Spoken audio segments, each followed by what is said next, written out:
আজ কলেজ ক্যাম্পাসে হাঁটতে হাঁটতে হঠাৎই সামনে একটা সাপ দেখতে পাই।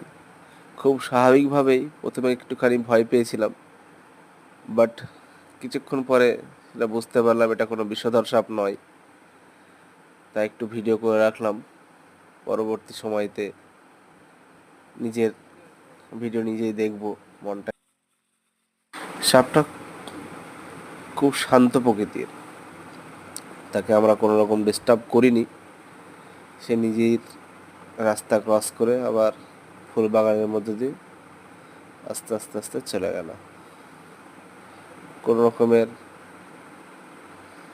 ডিস্টার্ব আমরাও তাকে করিনি, তারাও আমাদেরকে কোনো রকম ডিস্টার্ব করেনি। সে তার নিজের ছন্দে নিজের মনের মতো করে সে ফুল গাছের মধ্যে দিয়ে চলে গেল। ভালো লাগলো, ভিডিওটা করে রাখলাম।